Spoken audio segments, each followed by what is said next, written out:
Essa semana, um hospital no bairro do Maracanã, região da Tijuca, no Rio de Janeiro, passou por um grande incêndio que causou a morte de 11 pessoas e transtornos terríveis, com retirada de pacientes às pressas e improvisação de leitos no meio da rua. As imagens passaram em todas as emissoras de TV e rodaram o mundo através das redes sociais. As informações iniciais foram de que o incêndio foi causado por um curto-circuito no gerador do hospital. Mas o que é um curto-circuito? E como ele acontece? Frequentemente, temos notícias de incêndios causados por curto-circuitos em instalações elétricas. O curto-circuito, ou simplesmente curto, é quando a corrente elétrica encontra um caminho de baixa impedância em circuitos de corrente alternada, como aqueles trifásicos que alimentam as nossas residências, as indústrias, o comércio e as instalações elétricas em geral. O equivalente no circuito de corrente contínua seria um caminho de baixa resistência. Como essa oposição à passagem da corrente elétrica é muito baixa, a corrente cresce de uma forma muito rápida e sem controle, atingindo valores muito acima da capacidade do condutor, causando seu rompimento e muitas vezes um incêndio.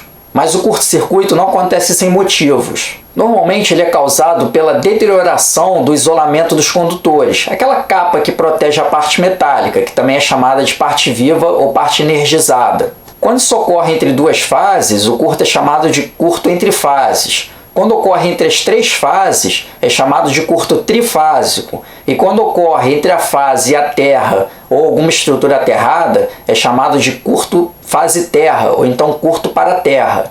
A gravidade do curto-circuito vai depender de alguns fatores, como os valores de corrente máxima atingidos e o período de permanência do curto, além dos equipamentos atingidos.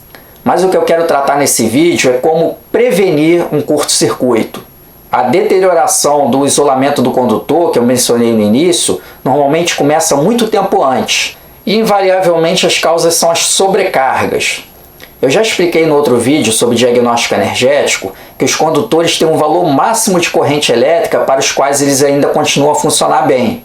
Se você ainda não assistiu o vídeo sobre diagnóstico energético, vale a pena assistir, porque lá tem muita informação importante. Quando esse valor máximo de corrente é ultrapassado, o que ocorre? O cabo começa a aquecer demais. E esse aquecimento será maior e mais preocupante quanto maior for o valor dessa sobrecarga e quanto mais tempo ela permanecer. Os estragos ao isolamento vão se acumulando ao longo do tempo e chega um momento em que mesmo com correntes consideradas baixas, pode haver o curto-circuito. Para evitar sobrecarga e curto-circuito, é de extrema importância fazer a curva de carga da unidade consumidora, principalmente no circuito alimentador, que concentra toda a carga, e nos circuitos principais, que alimentam cargas importantes ou que têm valores altos de corrente. A curva de carga mostra como a corrente se comporta ao longo do tempo. Ela é feita através de um equipamento chamado analisador de energia, que capta variações muito rápidas, tanto da corrente elétrica como de outras grandezas, ao longo de um determinado período. Com esses dados, o engenheiro especialista em qualidade de energia vai avaliar os valores e vai verificar se o sistema elétrico está operando de forma adequada ou se ele precisa de algum reforço. Se a sua empresa não tem a curva de carga do sistema elétrico, tendo ou não um gerador, você está correndo um grande risco, pois a energia elétrica muitas vezes não dá sinais evidentes de que alguma coisa não está correndo bem. Entre em contato com a gente para fazer um orçamento sem compromisso em qualquer parte do Brasil. Não deixe as pessoas que trabalham ou frequentam a sua empresa e também o seu patrimônio em risco.